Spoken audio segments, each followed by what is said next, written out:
ముస్లింలు జరుపుకునే బక్రీద్ సందర్భంగా ముఖ్యంగా తెలంగాణలో జరిగిన కొన్ని ఘటనలు పరిశీలించుకోవాలి. కొందరి పైశాచిక ఆనందాలు ఆవేదనకు గురి చెయ్యగా, మరికొందరి ధైర్య సాహసాలు తీసుకున్న నిర్ణయాలు ఆలోచింపజేశాయి. మనిషి పుట్టినప్పటి నుంచి ప్రాణం పోయే వరకు అతడి జీవితంలో ఆవుది అత్యంత ముఖ్య పాత్ర. గోమయం, గోపంచకం, ఆవు పాలు ఇవన్నీ మన ఎదుగుదలలో ఉపయోగపడుతున్నవే. అందుకే ఆవును తల్లిగా భావించే సమాజం మనది. అందువల్లే ఆవును కాపాడుకోవాలనే సంకల్పం తీసుకున్నాం. దాన్ని జాతీయ జంతువుగా ప్రకటించాలంటూ దశాబ్దాలుగా ఉద్యమాలు చేస్తున్నాం. కానీ ఇది ఇంతవరకు అమల్లోకి రాలేదు. అయితే హిందువుల మనోభావాలను దెబ్బతీయటమే లక్ష్యంగా చేసుకున్న కొందరు ముస్లిం మతోన్మాదులు కొన్నేళ్లుగా గోవును వధిస్తూ వస్తున్నారు. ఆహారం కోసం అని చెబుతున్నా అందుకు ఎన్నో జీవులను పెంచుతున్నాం. కానీ గోవులను కావాలనే వధించి పైశాచిక ఆనందాన్ని అనుభవిస్తున్నారు.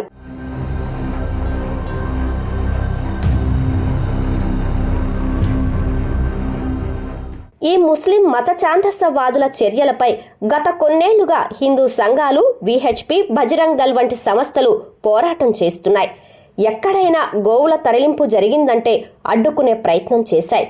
కానీ ఈసారి ఆ చైతన్యం సామాన్య ప్రజల నుంచి కూడా కనిపించటం అత్యంత సంతోషకరం. బక్రీద్ సందర్భంగా తెలంగాణలో పలుచోట్ల గోవులను తరలించడాన్ని అడ్డుకోవటంతో తీవ్ర ఘర్షణలు చోటు చేసుకున్నాయి. తొలుత మెదక్ పట్టణంలో కబేళాలకు తరలిస్తున్న గోవులను అడ్డుకోవటంతో రాష్ట్ర వ్యాప్తంగా తీవ్ర ఉద్రిక్తతలకు గురిచేసింది. రెండు వర్గాల మధ్య చోటు చేసుకున్న ఘటనలు కత్తిపోట్లకు దారితీశాయి. ఈ నేపథ్యంలో ఓ వ్యక్తికి తీవ్ర గాయాలు కాగా బీజేపీ నాయకులు రాజాసింగ్, బండి సంజయ్ వంటి నాయకులు పరామర్శించారు.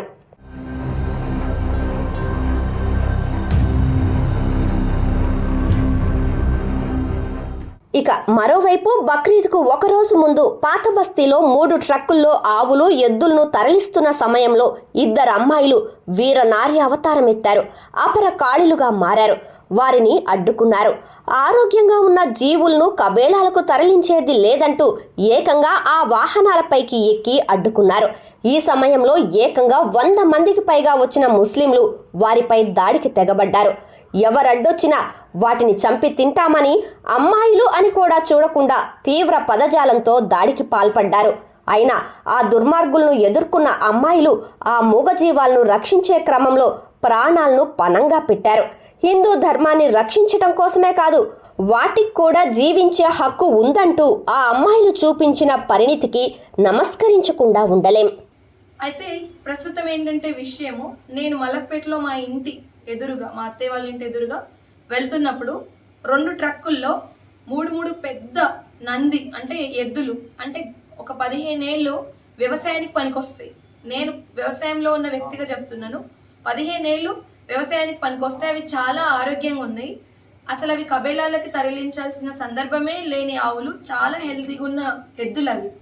అయితే అవి చూడగానే నేను ఆపి డ్రైవర్లను అడిగాను, నేను మా చెల్లి, సో ఇవి ఎక్కడికి వెళ్తున్నాయి, ఏంటి, మంచిగా ఉన్నాయి అని అంటే అతను స్వయంగా చెప్పింది, ఇది స్లాటర్ హౌస్కి వెళ్తుందమ్మా, బక్రీద్ ఉంది కదా అని అన్నాడు. సో అంతలోనే ఇది అట్లా వెళ్ళడానికి కుదరదు, నేను 100కి డయల్ చేస్తున్నాను, మీరు గల్లీలో పెట్టండి, వాళ్ళు వచ్చాక మనం దీన్ని సార్ట్అవుట్ చేద్దాము, లీగల్గా చేద్దామన్నా, అట్లా తీసుకెళ్ళడానికి లేదు, ఇవి మంచి ఆరోగ్యంగా ఉన్నాయని నేను మాట్లాడాను. ఇది జరిగే లోపే ఎక్కడి నుండి వచ్చారో ఎలా వచ్చారో తెలీదు, ఒక 100 మంది పైన మగవాళ్ళందరూ నా మీద, చెల్ల మీద దాడికి వచ్చారు. స్కూటీలతో మా మీదకి దాడికి వచ్చారు. సో నేనేం చేశాను, ఆ వెహికల్స్ వెళ్తే మళ్ళీ దొరకవు. అంత మంచి ఎద్దులు ఎట్లా వాటిని సంరక్షించడము, ఇది లీగల్గానే, ఇది అయ్యాకనే నేను ఒక నిర్ణయానికి రావాలని, నన్ను కాపాడుకోవడానికి, చెల్లెని కాపాడుకోవడానికి, ఆ వెహికల్ పోకుండా ఉండడానికి మేము ఆ వెహికల్ ఎక్కినాం. ఇదిలా ఉంటే మరికొందరు బీజేపీ నాయకులు మరో గొప్ప కార్యక్రమానికి శ్రీకారం చుట్టారు.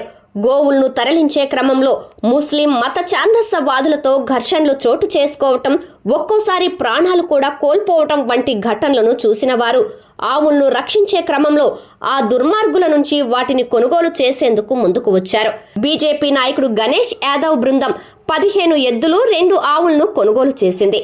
తలాబ్కట్ట, బహదూర్పుర, భవానీనగర్ ప్రాంతాల్లో కూడా సంచరించి గోవధ కోసం తరలిస్తున్న వారిని అడ్డుకొని వాటిని కొనుగోలు చేశారు.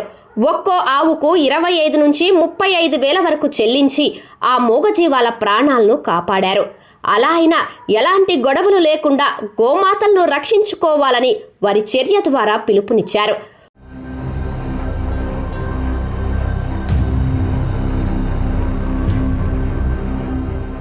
కాంగ్రెస్ ఏలుబడిలోనే ఇలాంటి దుర్మార్గాలు చోటు చేసుకుంటాయి. ఈ బక్రీద్ సందర్భంగా వేలాది గోవులను కబేళాలకు తరలించారు. అయినా ఈ విషయం ఈ కాంగ్రెస్ ప్రభుత్వానికి తలకెక్కదు.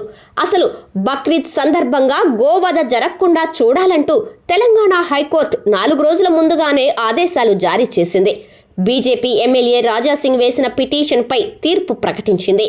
అయినా పోలీసులు, ప్రభుత్వం ప్రేక్షక పాత్ర పోషించాయి తప్ప ఎక్కడా అడ్డుకున్న దాఖలాలు లేవు. పైగా బాధితులపై కేసులు నమోదు చేస్తూ ముస్లింల సేవలో తరించారు.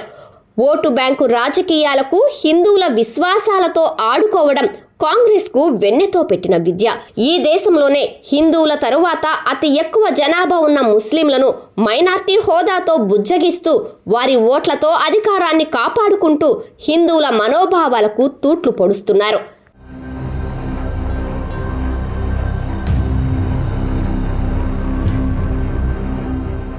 ఒకప్పుడు గోవులను రక్షించేందుకు బీజేపీ లేక దాని అనుబంధ సంస్థలే రావాలనే అపవాదు ఉండేది. కానీ నేడు సాధారణ మనుషులు సైతం ఇలాంటి దుర్మార్గమైన చర్యలను అడ్డుకునేందుకు ముందుకు వస్తున్నారు. హైదరాబాద్ పాత బస్తీలో 2 అమ్మాయిలు చేసిన సాహసం ప్రతి భారతీయుల్లో కసిపెంచింది. మున్ముందు మనం కూడా ఇలాంటి సంకల్పం తీసుకోవాలి. సకల దేవతలకు నిలయమైన ఆవులను రక్షించుకోవాలి. మన సంస్కృతి సంప్రదాయాలను కాపాడుకోవాలి.